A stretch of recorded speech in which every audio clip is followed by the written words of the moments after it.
keep in mind, it's been a while, so I don't know if this is still true, but there was another interesting point to this where actually the old man didn't know that any of this was happening because he had a health episode and the son didn't want to add any unnecessary stress. So there's a good chance that while this whole thing is happening, the owner of this set doesn't even know a thing because his son is trying to do the right thing behind his back in a good way, so to speak. But fucking insane. Where'd all this fucking money come Pretty from? much.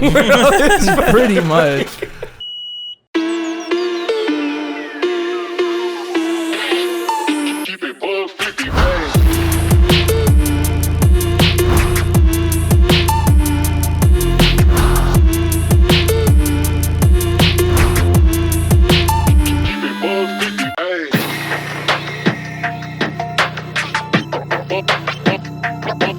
Go New York, go New York, go! Go, go. Thanks, sir. I appreciate it. Welcome to the Joystick Show, episode 292. That number's high. It might not pick up that well on camera, but instead of the traditional red and blue, we've got some orange and blue lighting going on today because we are, of course, celebrating the New York Mets, who are doing fantastic. Right, Dylan? Just best team in the MLB. In actuality, we are celebrating the New York Knicks, who are in the NBA Finals for the first time since 1999, shockingly against the team they were against in the NBA Finals last time in 1999. As we are recording this episode on Monday, June something. June 8th? Something like that. June 9th. I don't know. That's right. It is game 3 of the series. The Knicks are up 2-0 against the Spurs, and we are all hoping that the Knicks will be able to make that 3-0 by the end of tonight. I mean, if you think about it, they're coming in to Madison Square Garden for the first home game. Yes, sir. MSG is considered the pressure cooker for a good reason. So we'll see if Mr. Wet Bananas will be able to play to his caliber here. I'm very excited to see. Mr. Wendy Benendi does not have. Oh my god! And that being said, I'm not trying to be a hater. I am a fan of Mr. Wembanyama, but right now it's Knicks or nothing. So that's the vibe. That being said, welcome to the Joystick Show. It's wonderful to have you here. Make sure you go ahead and like this episode. Feel free to subscribe to El Boyos because we like when you support us. That feels really great and grander.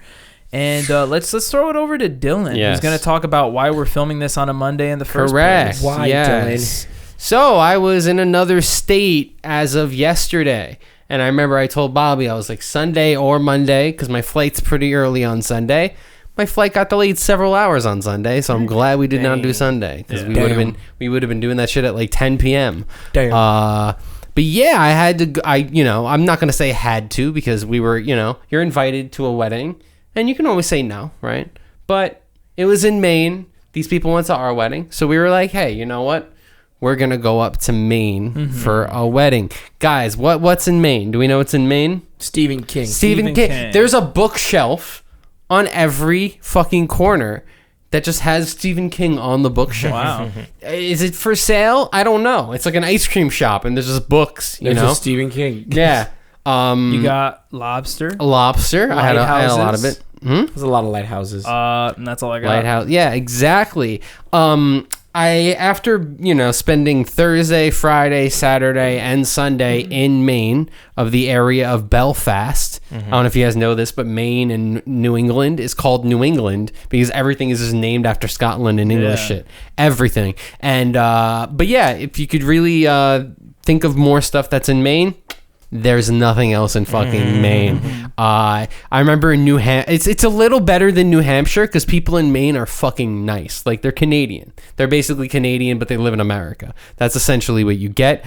Great people. New Hampshire, it was kind of like you're boring, but you're also not nice. So it's like, what, this is a wasteland out here. But Maine, it's more of like a wasteland, but you're also nice. Yeah. Everyone loves nature. Everyone water. Everyone loves that kind of. They just love. Everyone loves knitting. That's a thing. Okay, Yarn is a big thing. Yarn. At one point, I think it was like Mitchell or Georgia were like, "Did that say yams?" And I'm like, "I'm pretty sure it said yarn," but I can see how you thought it said yams as we're going by. The place we were driving, no highways. I thought that was very interesting. We went from city to another city, not a highway to be seen. Just roads. Just a road. Just a road. 2 lanes if you're lucky. Crazy. Yeah. And we didn't have that far to drive, but the drive was 52 minutes because no highway. Yeah. We went lobster trapping, like lobster crabbing. That was a lot of fun. I did see Georgia make her Facebook post. That was really cute to see you in your little apron. Yeah, I was not gonna wear the getup, and then I saw them putting it on, and I'm like, you know what? Dylan looked like he was in Deadliest Catch. I was just about to say. I felt like I was in the Deadliest Camel Toe, to be honest, because it was like literally Georgia and Mitchell were like, "We'll take the XLs," and I'm like, "Why am I not wearing the XL? Yeah. Like, what the fuck?" But yeah, it was a lot of fun. Not gonna accuse these guys of doing this, but I'm pretty sure they're leaving the lobster in the trap for a few days, because they don't want to risk having the whole experience and then you not having any fucking lobsters. Yeah, and you don't get that fucking. You think they have like a reserve trapped lobster? That homie's been in there for a couple of days. That sucks. You know what I mean? They're gonna take him out. I think on the we had like the Thursday, right? I think we were on the Friday. So yeah, I think they probably at the end of that day, they probably they have like 3 trips in a day. They probably take him out on that 3rd trip. The lobster's a paid actor. Yeah, he was absolutely this like the they were like he did a whole thing where it was like, oh, hold this, and the lobster grabbed it. It was like, oh, like I was like, this is choreography right now. But yeah, that's an employee. Yeah, shout outs to the Fireside Inn, which is like this like old hotel that we stayed at that was actually sick. It was vibey as hell. And everywhere just kind of looked like a wallpaper, to be honest. Lastly, I did tease something at the end of this trip. There is a restaurant that we went to that is called Dazegxd Restaurant and Truck Stop. Dysarts? Dysarts. Like Dice Arts? Or Dysart. Okay, Dice Arts. Yeah. And that, I don't know if that name sounds familiar, but there is a viral video that went around of an old elderly couple filming a commercial about some buttery, flaky crisp, bro. Yo! So I saw this on the map and I went, "Oh shit!" And everyone went, "What?" As if we were like about to hit a deer. And I went, "No, buttery flaky crust is right here." So we went the buttery flaky crust. That's amazing. Top 10 restaurant I've ever been to. Imagine just like Cracker Barrel on steroids. Incredible. Like the food is insane. How are the biscuits?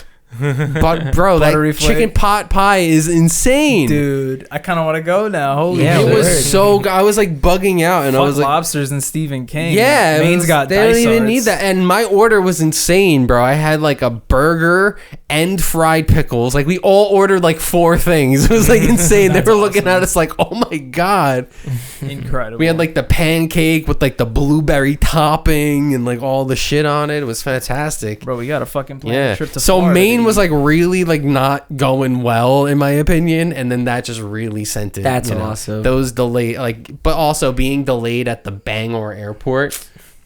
That's not awesome. Yeah. So yeah, if you ever need some buttery flaky crust or apparently meth, you can go to Maine. Amazing. Yeah. Shout outs to Maine. Shout outs to Bangor. Shout outs to Maine. Yeah. Not the cool part. What have you been up to, Joey? Nothing interesting. Jesus Christ! Holy shit! I finally finished my run of Matilda Jr. Let's go! Congratulations! Thank you. This was a musical that I've been working with 5th through 8th graders since January. It was supposed to be done in May, but they gave us a bit more time. They said, "Do you want more time?" And I said, "Let me just get it just in case to make sure, because I want to make sure all the props are ready. I want to make sure that the students are ready." And I think, the show was, we did the show and everything was great. Like, we had great response, great feedback. Opening night, there was just one mistake. Like one of the effects where Matilda uses her powers was a cup was supposed to tip. And the little girl that was wheeling out the cup, the string got caught on the wheel. And I was looking around backstage, tried to fix it. They were like, maybe we just like jimmy it out. That thing was stuck in there. So she just looked crazy and we just went on with it as if nothing happened. She should have farted. Yeah, right? It was a really good experience. I told Nicole, I said, I just created Theater Kids. I just realized that. Like, now they're looking up more musicals. They want to join more clubs. They like going off to high school or going off to another school because the school is closing. We made an announcement that, unfortunately, this is the last show that's going to be done on this stage here at St. Elizabeth because there's no other like it's done. The school's closing. I want to give a shout out to Ron Gotson. He was mine and Bobby's 8th grade teacher. And it wasn't his daughter was the one that said, you know, he directed Wicked. He was the one that brought back the theater club around when you were here. So I guess it really never clicked to me because theater in St. Elizabeth wasn't like a lot of people were paying attention to the craft. But technically, Mr. Gotson was my first director. So I shouted him out. I made sure that, you know, the performance was dedicated to him. And then, yeah, we had the cast party today. So the kids were going crazy. We had like strobe lights and stuff. We fed them. Kids love fucking musical chairs, man. I hate musical chairs. They love musical chairs. They just fighting, bro. They my mom was like, whoever wins gets $20. They were feral, bro.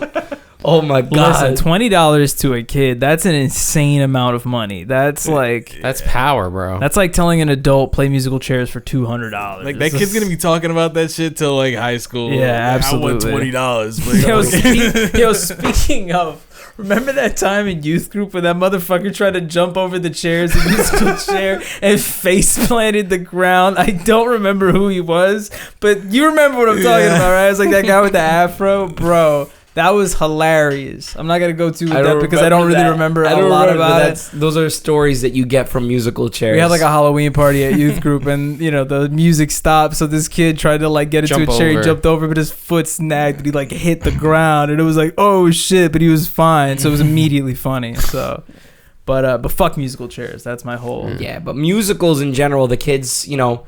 When we did auditions, we knew exactly who was going to be who. We had some singers, we had actors and everything. And the highlight was the dummy scene. And I put it in the chat when we were practicing it. I'll throw in a better quality video of like one of the performances. But that like, I kept asking, oh, what song did you like? What was your favorite part? Everyone always like the dummy. That like, it was, the transition was so seamless. Because in the show, he spins a little girl the mean teacher spins a little girl by her pigtails and like chucks her off stage. And I was like, we're gonna do that. Like we saw a high school, I don't think it is a high school.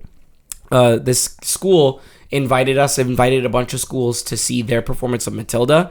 And they just kind of like pretend to swing a girl. And when he threw her, she just was like, wah, off stage. And I was like, that's whack. No, we're gonna. So I measured the actress. We stenciled and using out of foam and a fake mannequin head, hot glued a wig onto it. Made sure everything was like placed together with a PVC pipe, thin PVC pipe through the foam. And that like, the little girl since we had such a large cast, when they ran in front screaming, the little girl ran back and they swapped her out and no one knew. Everyone like, I feel like that was the moment where everyone was like, all right, this is a middle school play. It's a bunch of kids, you know, it's going to be decent. And then when they saw the dummy spin, everyone was like, whoa, like, holy shit, they did this. So I'm happy, you know. I was hoping to hear like, oh, I loved this scene or I loved this scene. As an artist, I want to be like, pick people's brains, but the community just loves the doll being thrown off stage. One of the actresses shared with me, I invited my friend from another school. They just did Willy Wonka. And he was like, bro, your school put my school to shame. He's like, our curtain is literally a garbage bag that we just kind of hang around. Damn, we have a small boom box. And he was like, why is this school closing? He was like, because like I'm jealous. I want to do a performance here. And I was like, damn. I was like, no. But we had the cast party. I made a memory video, like a PowerPoint video just showing like all the memories they've made, pictures and stuff. They were crying and it was sad, but I told them, you know, like I had fun being your director. I had a lot of fun doing this and I'm glad you came. And a lot of people turned out, like not only the parents, I had some people from the Juanada movement came out to support. My directors from high schools came out to support, and I was touched by that. That was dope. And that was it, yeah. Fire. Sick. Shout outs to Matilda. It'd have been great if you actually had Danny DeVito there to reprise his role. Like the parents didn't know that. They just showed up and they're like, "What the fuck?" Like, I like how Joey's like, I like how I really wish they would have mentioned those heartfelt scenes, but they liked when they threw the kid off stage. Yeah, my favorite part was when you yeeted that little girl off stage. It was absolutely captivating. That was the best part. We had like a gate, Matilda. We had a lot of flickering lights to indicate that she was using her powers, but it was good. Fire. Really good. Shout outs to Matilda and shout outs to telekinesis, because that's the real cool part of that whole shindig. Shout out to Teletubbies. What I wanted to talk about to close this thing off, and yes, that's right, it's a shorter episode. Because Short episode. Doing this on a Monday, and the Knicks are about to play. But that being said, I wanted to talk about this Lego drama that's been taking the nation by storm. Lego. So if you would have gone back to the start of 2026 and told me, hey, Bobby, the craziest shit that you're going to hear about this year is going to involve a Lego collection, I'd have been like, you're stupid. And then I'd have been like, oh, okay, you were absolutely right about that. So let's backtrack for anybody at home listening who may not know exactly what or I'm anyone talking who's about. like seen like me who saw the memes and I went, hold on, this is something I should know about, and then did all the back How much research on it. are you caught up? I'm caught up now, but like I didn't. I saw the memes and I'm like, wait, hold on, like this is crazy. So long story short, which is probably a really bad way to start this because it's a long story. There's an older gentleman who basically acquires the largest collection of Star Wars Lego sets valued at nearly $200,000. He wants to sell them, so his son, a man named Brian, goes to a store called Bricks and Minifigs, where they basically agree to sell all of the sets as part of a consignment, which basically means that they'll sell the they'll sell the collection set by set, and every single set that they sell, Brian and his father will receive a large commission until the store is able to fully pay off what they owe of the value of the collection, right? Keep in mind, Bricks and Minifigs is not a central store. It's actually a nationwide company that has multiple franchises all over the United States. So this just happened to be like one store in particular that they went to. And then immediately after the consignment was agreed upon and the original owners of that franchise agreed to it, the corporate of Bricks and Minifigs sent two random guys to be the new owners of that franchise and kick out the pre-existing owners. And what I really love about this whole story is practically everything is recorded. Like, there's proof galore. You can watch video footage, you can hear audio recordings. Like, this company is not able to weasel their way out of anything that they have done, and it's beautiful. But that being said, there's even a part in the security footage that the original franchise owner was able to keep where she questions what's going to happen to Brian and his father's consignment, and the guy says something along the lines of, we got it from here, basically. And essentially the company did that to try and steal this man's Lego collection without having to pay him, which is obviously shady as shit. The son went through his whole, his own process of trying to deal with it the legal way. And Bricks and Minifigures pretty much said something to the degree of, you can try to sue us, but we're going to make it a living hell for you. So good luck. An interesting fun fact, the original franchise owners of the store, who also lost their life savings, tried to do the same thing. And the company said the same thing to them. So a YouTuber by the name of Reckless Ben, real name Ben Schneider, hears about the story, decides he wants to cover it, and does so in a now three episode series where we're still waiting on episode 3, but to give a quick coverage of what's going on. I already covered half of the first episode. Ben gets involved and he decides that he's going to try to help Brian get either the Lego sets back or the money that they're owed for it. That is just a whole ordeal where they try to go to corporate. Corporate calls the police on them for harassment. They get them trespassed so they could barely talk to these people at all. It's in Utah. There's a whole portion where he calls one of the owners that they sent to the franchise over the phone, and the owner is like, you can say whatever you want. I'll just tell them that you framed us you were going to kill us, that you're going to murder us. And they're on the phone saying this shit, the conversation is being recorded, and keep in mind, this guy Ben is very cordial through this whole thing. He's a bit of a rage baiter, but it's not even like he's doing it in an annoying way. He's just genuinely so are we gonna get the Lego sets back? And the guy's like, no, go fuck yourself, basically, right?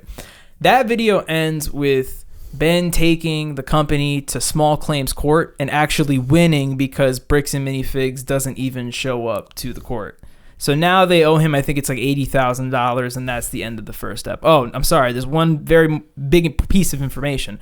When Ben obviously wants to get the $80,000 that they owe him, Bricks and Minifigures decides to close the location that started this whole drama and essentially go into hiding so they don't have to pay him the money. That's where episode 1 ends.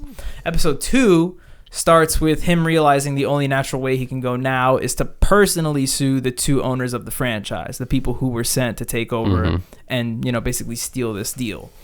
That episode starts with him trying to sue them through the courts, but the courts themselves are like, hey, we can't accept this because you haven't had a good faith conversation. It's like, hey, you need to talk about this, try to resolve it outside of court before you sue somebody. He goes to one of the owners' house. They immediately call the cops on him, gets him trespassed. As he's driving away, a cop pulls him over unlawfully, tells him he ran a stop sign when he didn't run a stop sign.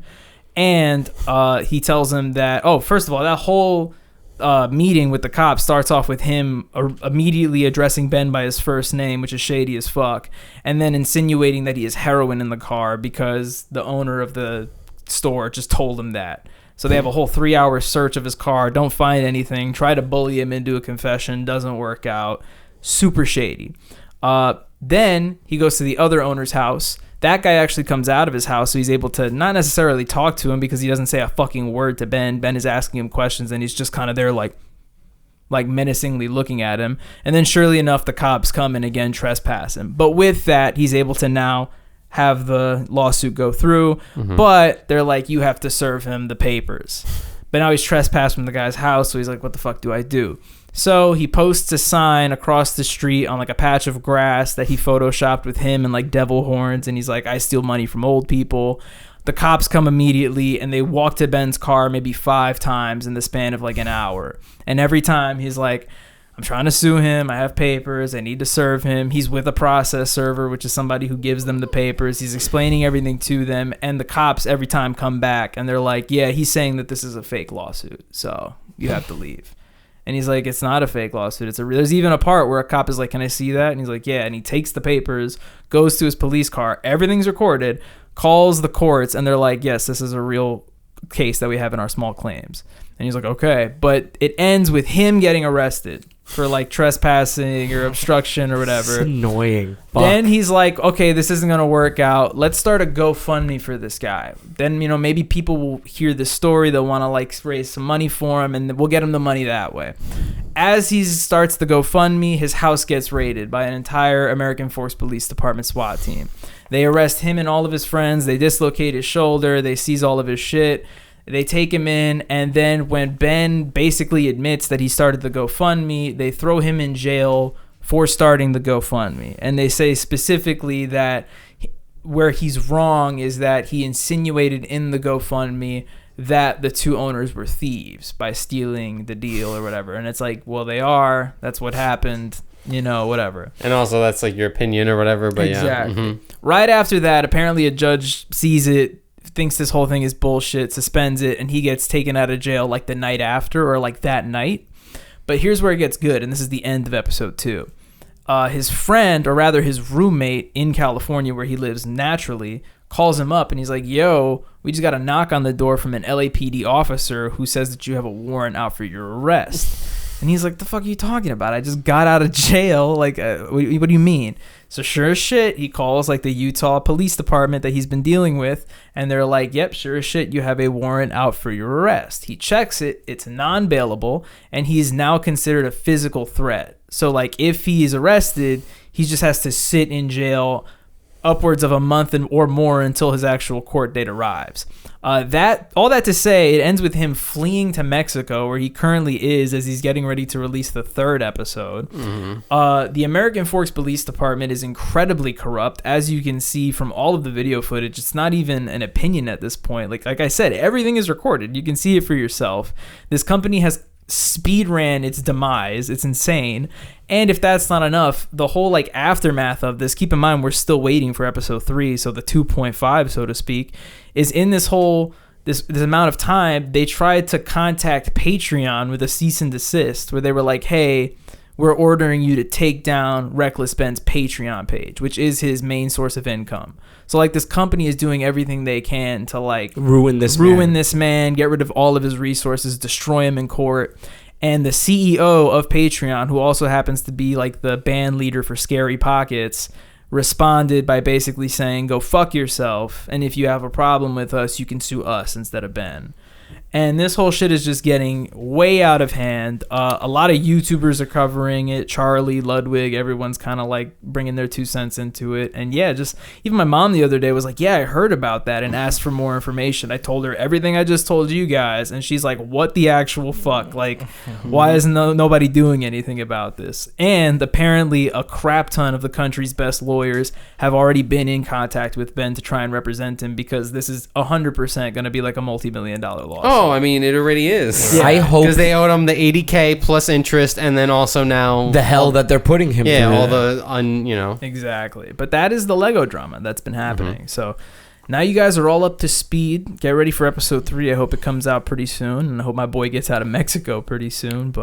And we got to make more laws that are about cold, sweet revenge. Yeah. That should just be allowed. Yeah, this is be ridiculous. like, hey, you get what you deserve, and everyone should go, yeah. Absolutely. It shouldn't be, no, now you get arrested for trespassing 4 times and have warrants out for your arrest. This is ridiculous. And like you said that there's probably like, I don't know the better word for it. They're in cahoots with each other. Yeah, 100%. The police force and these people that I'm like, this is ridiculous. Well, the theory is that, keep in mind this whole spiel is happening in Utah. The company is widely Mormon, and the theory is that the police department is also widely Mormon, and the company has donated a lot of money to like their community churches and stuff like that. I saw a comment that said, "Who fucking knew that Far Cry 5 was Utah?" Like, this is Far Cry 5. Low key.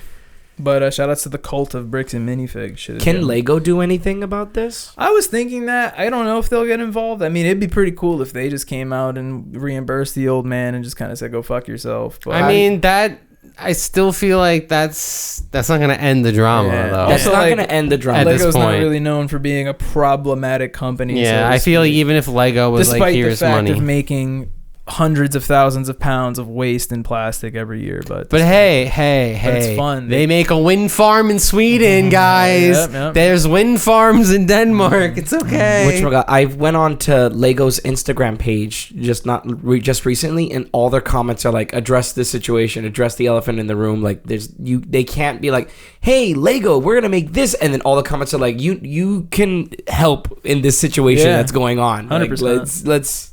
Can they though? Like, if they give the guy his like the money or the set, then the other people still have the shit that they stole. Well, it's true, but I think at this point, like, the father was already comfortable enough to sell his collection to get his money's worth. So I feel like whether or not he gets the collection in full, as long as he's reimbursed for the rest of it, I don't think he would have that big of a problem. I just want them to get what's given to them. Keep in mind, it's been a while, so I don't know if this is still true, but there was another interesting point to this where actually the old man didn't know that any of this was happening because he had a health episode and the son didn't want to add any unnecessary stress. So there's a good chance that while this whole thing is happening, the owner of this set doesn't even know a thing because his son is trying to do the right thing behind his back in a good way, so to speak. But fucking insane. Where'd all this fucking money come from? Pretty much. Well, let me tell you something. Let me tell you where it's come from. Well, that being said, we can now skedaddle into some jam yams and move the fuck on out of here, shall we? Lego. Let go. So is the price going up on Legos or down? I have no clue. What's Lego stock looking like? I'm going to go ahead and pick a song by... I have to really think about this for a second. I was going to go ahead and pick a song by OMA, which is a really cool British instrumental rock band that like kind of makes beats. They do like... they do covers of MF Doom songs and Wu-Tang Clan songs. But I was between that and a song that actually has lyrics. So Dylan... I'm going to go with an Enter Shikari song. I'm going to go with Sorry You're Not a Winner. Fucking dope ass song. You know what I'm talking about there? Are you fucking kidding? Sorry You're Not. Oh, man. Yeah. That's like an iconic fucking I'm like song. 16 years too late, but I'm happy. That's like what that is like core hardcore emo. I'm happy to be here. I'm happy to finally to watch the video to be a part of it. That's great. What's it called? I always think that's the video that Gavin Free filmed, but he actually filmed the other slow-mo video. Oh, okay. That video didn't have slow-mo, so he didn't film that it video. wasn't him. It's just in a basement in the UK or whatever. Mm-hmm. My yam of the fucking week. Fuck, what's the name of the song? Where is it? Sendin' My Love by Dazegxd. Fire. It's like a EDM-y, housey. There's some funk. There's some woman vocals. Cool. Ladies. I haven't been listening to a lot of new music, but I got one for you. We're gonna go to Deftones with Digital Bath. Hey. Yeah, there's some drums and shit. It's a chill song. Cool. I haven't also been listening to music, but when scrolling to see what am I gonna pick this week, I'm gonna pick a song that goes to a friend of mine from college. She makes music. She goes by the name Jenie, and the song's called Dr. Phil. It's a very chill R&B song, and I like all the innuendos and analogies that she makes through her lyrics. I'm like, oh shit, that was actually bars. Nice. That was awesome. Sick. All right. Well, look at you. It's 292. Thanks for watching. We appreciate you. And, make sure to go ahead and like this episode. Feel free to subscribe. We're about to go film video numero dos. And we're going to go cheer on the Knicks right after. I don't know if you've been able to hear my dad upstairs, but he's very, very excited. Game didn't even start yet. It hasn't started yet. We're not even at tip-off. Yeah. Thanks for watching, guys. And let's go Knicks. Let's go Knicks!